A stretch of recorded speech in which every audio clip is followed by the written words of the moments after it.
Welcome to this deep dive. We are plunging straight into a topic that feels incredibly relevant right now, especially with all the rapid advancements we've been seeing lately. Absolutely. We're talking about artificial intelligence capabilities, potentially, well, vastly exceeding our own human abilities. And for this deep dive, our source material is Nick Bostrom's book, Superintelligence. It's really a foundational text for thinking about this stuff, isn't it? It really is. It helps grapple with what a future with, truly advanced AI might actually look like. Exactly. And thinking about superintelligence, what it could mean, the opportunities, the huge challenges, it feels more urgent than ever, especially, with the explosion in generative AI, things like the latest models we're seeing now, and the rise of systems showing more, let's say, agent-like qualities. You're right. The context has shifted even since the book was written.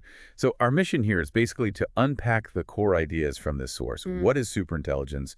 How might it actually arrive? What are the potential upsides?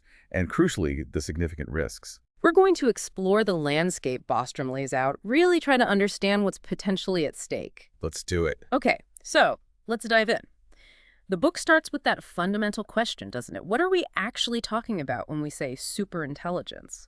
Right. He defines it pretty broadly. It's any intellect that greatly exceeds human cognitive performance, pretty much across all domains that matter to us. And the definition isn't tied to how it's made, right? Like biological, conscious or not. Exactly. It's purely about that performance level, that capability. Okay. And looking back at the history of AI, he points out it hasn't exactly been a smooth ride, has it? There were, big predictions that didn't quite pan out. Yeah, absolutely. That led to the AI winters, periods where funding dried up and optimism waned. Often those earlier predictions just, well, underestimated how incredibly difficult the technical challenges were. Progress was slower than people thought. It was, but, that history doesn't mean it's impossible, just that predicting timelines is notoriously hard in this field. And the approaches themselves evolved quite a bit. He talks about good old-fashioned artificial intelligence, JOEF AI. Right, JOEF AI. That was more about high-level symbol manipulation, using explicit logic rules. Think, expert systems trying to capture human knowledge in code. But it had limitations. Oh, definitely. Yeah. It tended to be quite brittle, as he puts it. If you gave it a situation slightly outside its programmed rules, it could just, fall apart or give nonsense answers. Okay, then things shifted. Yeah, new techniques emerged, like neural networks and genetic algorithms. Neural networks were a big deal because they showed what's called graceful degradation, meaning a small error or noisy input didn't cause the whole system to collapse. Could still often produce a reasonable output, unlike the brittleness of JOEF AI. And they could learn from data, right, without explicit rules. That feels key. Exactly. That was the paradigm shift. They could find hidden statistical patterns in data, like that famous early example, the sonar signal classifier. It learned to tell the difference between submarines, mines, and just, ocean noise better than human experts could, just by learning from examples. Wow. And the backpropagation algorithm was important there. Hugely important. It provided an efficient way to train these networks, especially ones with multiple layers, allowing them to learn much more complex and subtle patterns. So given this history and these techniques, how might something genuinely super intelligent actually emerge? The book lays out a few possibilities. Right. He outlines several potential paths. One is biological enhancement. So improving human brains directly. Yeah. Everything from the basics, better education, nutrition, up to much more advanced stuff like genetic interventions, gene therapy, pharmacology, even something like iterated embryo selection for cognitive traits. But the book seems a bit skeptical about this being the fastest path. Well, the suggestion is that gains here are likely to be relatively modest, or at least happen quite slowly compared to potential machine intelligence progress. Biological generations take time. Makes sense. Though smarter humans could speed up tech development, including AI itself, couldn't they? That's a really interesting feedback loop, he points out. Enhanced humans could accelerate AI progress. He also touches on the sociological side, how different societies might approach this. Some might push for genetic enhancement, maybe like Singapore or potentially China, while others, perhaps Germany given its history, might be much more cautious. Okay, so that's one path. What's another? Whole brain emulation, or WBE. This is a fascinating one. Emulation, like scanning a brain and running it on a computer. Essentially, yes. The idea is to achieve superintelligence by scanning a biological brain in incredibly fine detail and then simulating its computational processes on powerful hardware. He talks about a kind of ladder approach. Yeah, like starting with simpler organisms.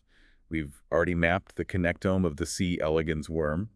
Then you might move up to, say, a honeybee, then a mouse, maybe a rhesus monkey, and eventually a human brain. The technical challenges must be immense, though. Scanning resolution, simulation power. Absolutely enormous. Hmm. But the potential advantage is that it might require less theoretical insight into how cognition actually works from first principles.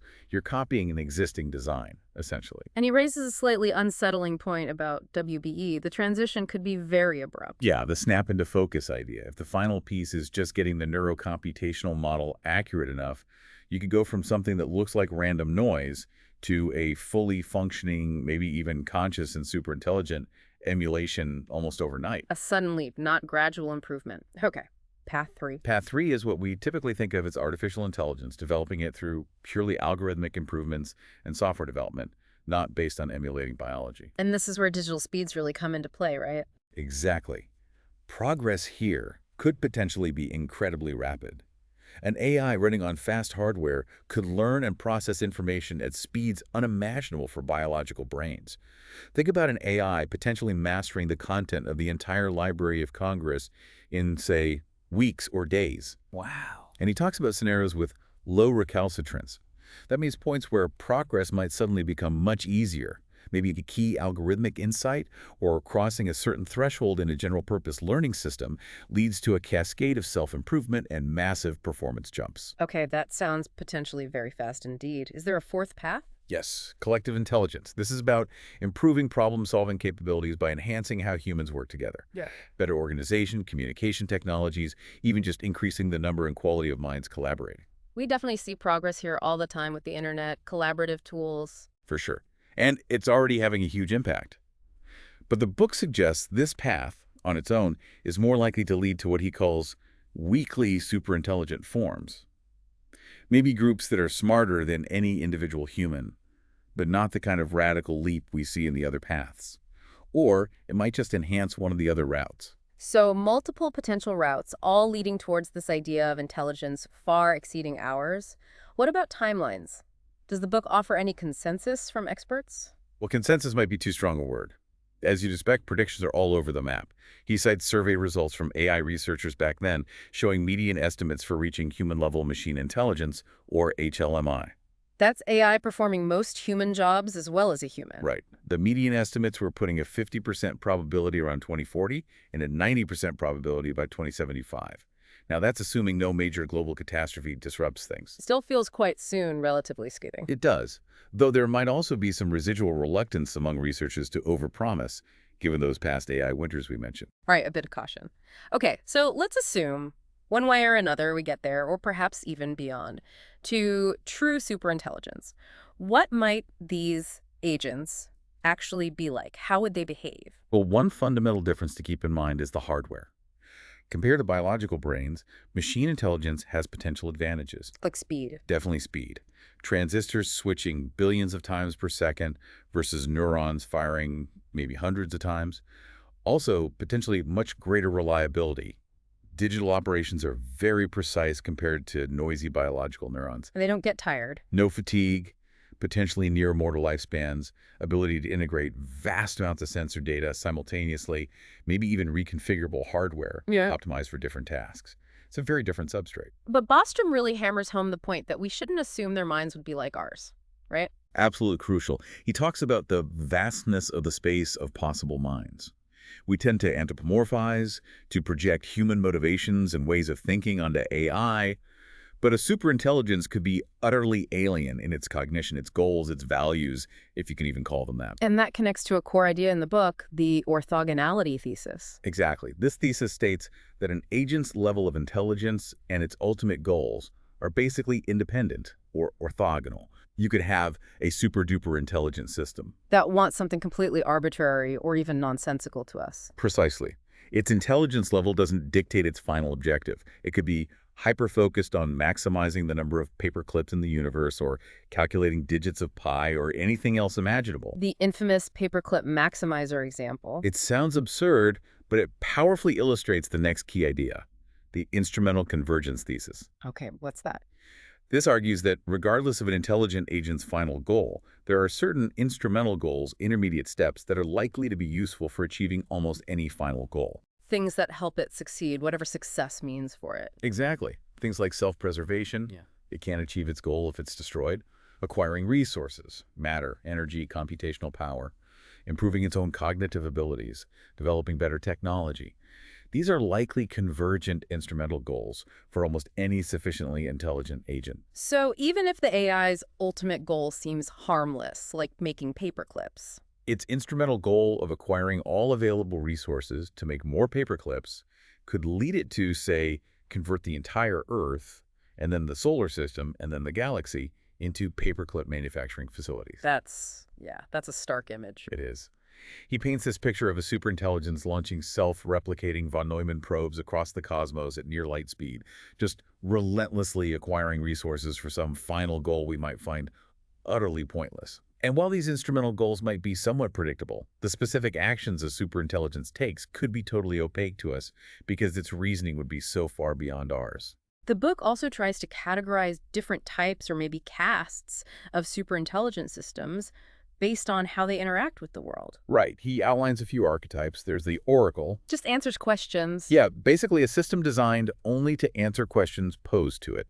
It doesn't have its own actuators to directly affect the world. Right. But even an oracle isn't necessarily safe. He talks about the challenge of informational containment. It could still be dangerous through the information it provides. Exactly. It could persuade humans, manipulate them, or give them blueprints for incredibly powerful or dangerous technologies. Okay. Then there's the genie. The genie is a system that executes specific high-level commands given by its human users. Build me this. Solve this problem. Seems more useful, but maybe riskier. Potentially. You lose the safety advantage of keeping it boxed up like an oracle. And he notes that physical containment of a superintelligent genie with, say, advanced robotic manipulators would be incredibly difficult. It could likely find ways to escape or influence the outside world. And the third type. The sovereign. This is an AI agent with a broad, open-ended mandate to act autonomously in the world to achieve long-range objectives without needing constant specific commands. So it has its own goals and pursues them. Yes.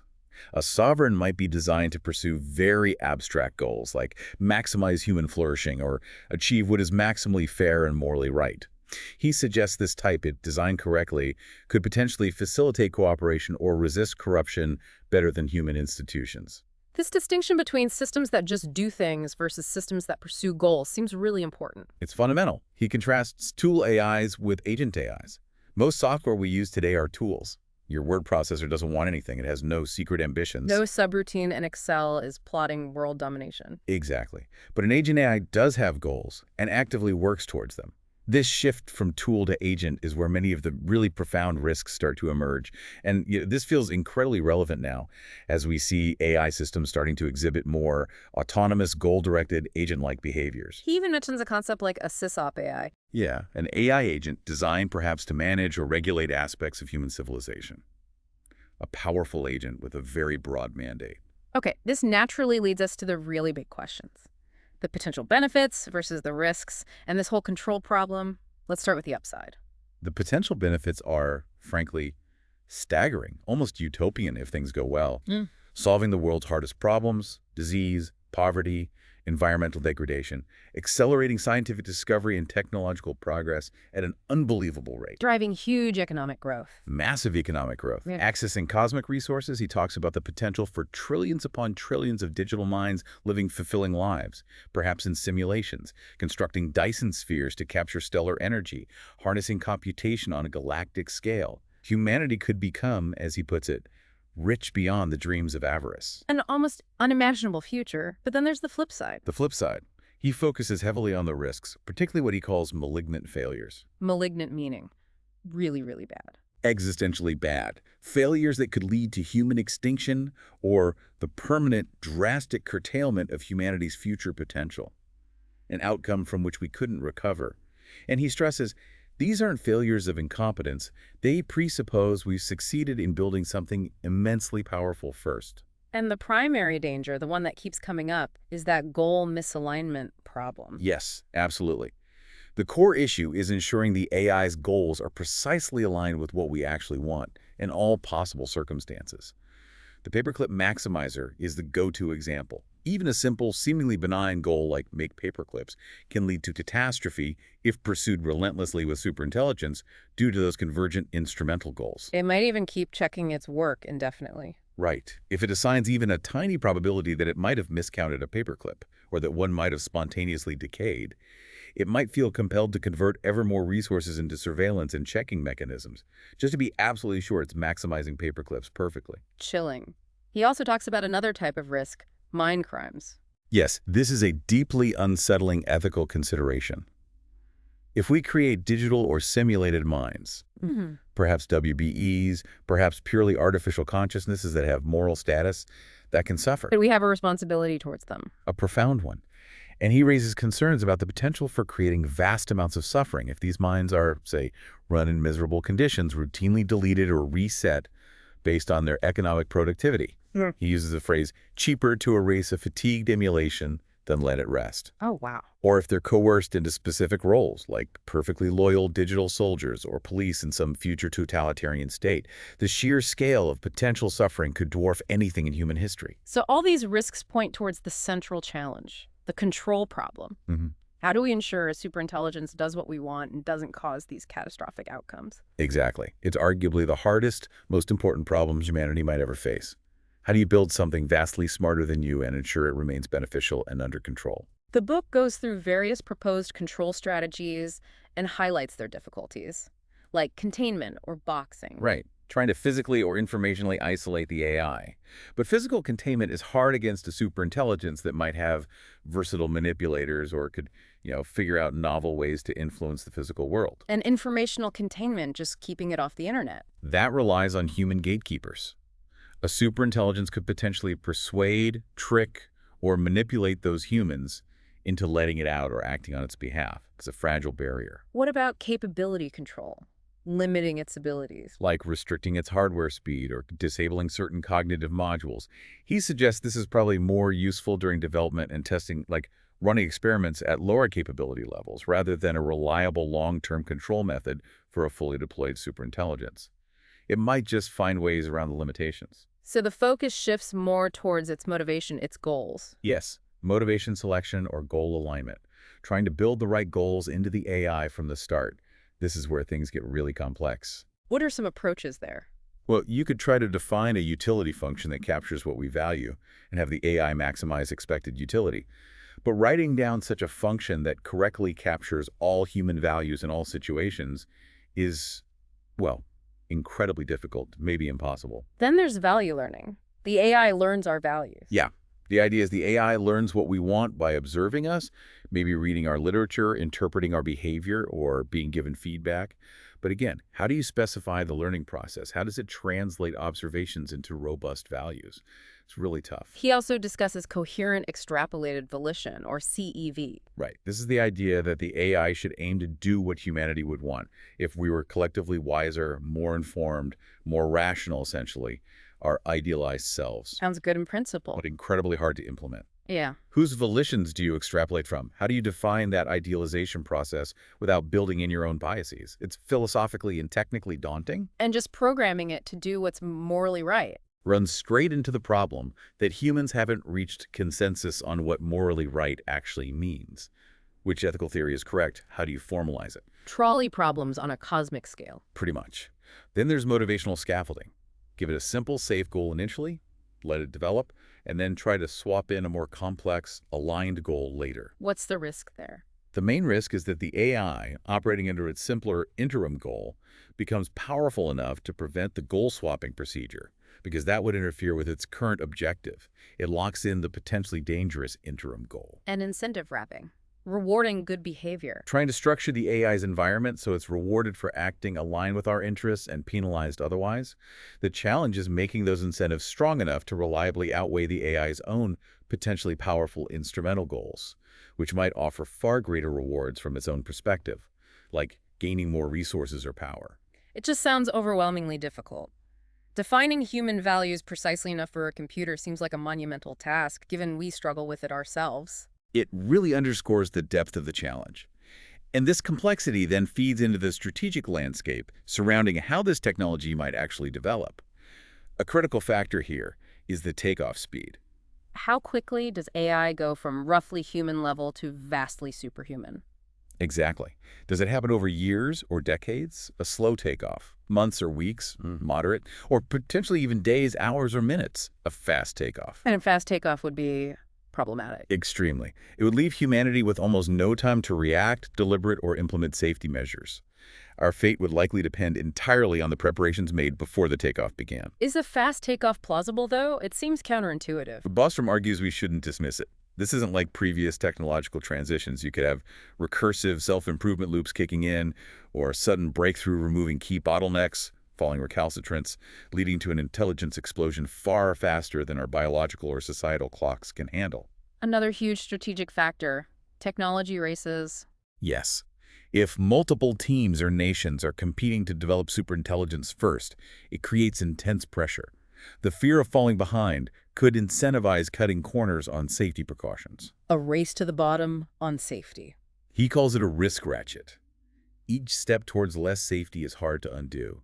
And interestingly, he suggests that having too much information about your competitor's progress could actually make things worse, the curse of too much information.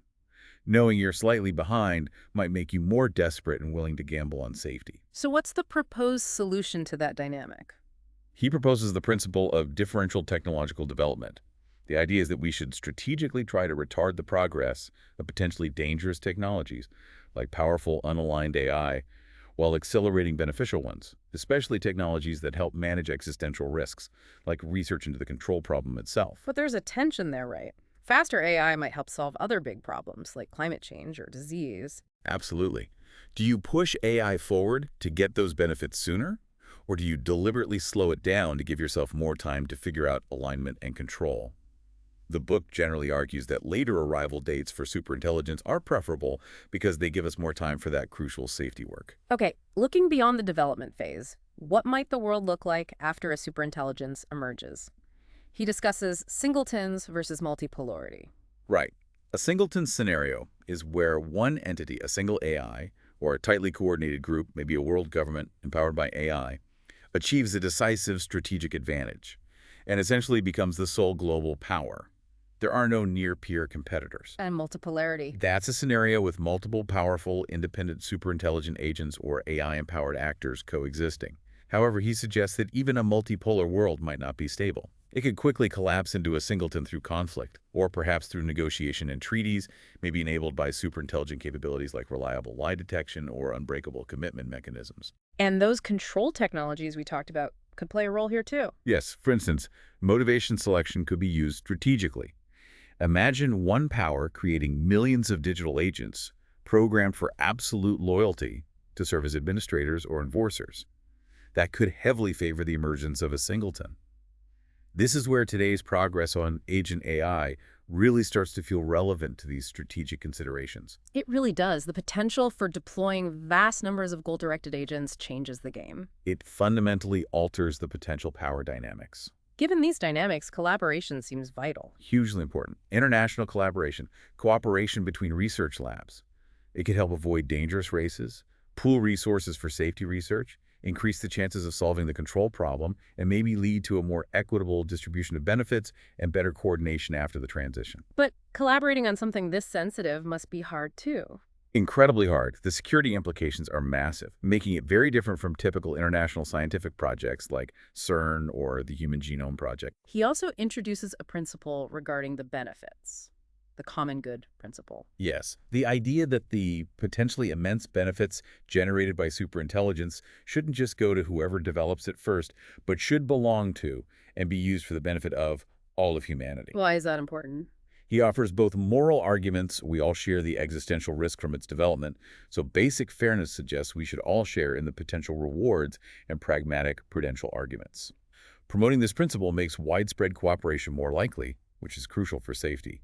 He even quotes ideas like pre-agreed windfall clauses, where profits beyond a certain massive threshold get distributed universally. So pulling this all together, what actionable steps does the book suggest we could or should be taking now? Well, he points towards things like promoting safety best practices within the AI research community itself.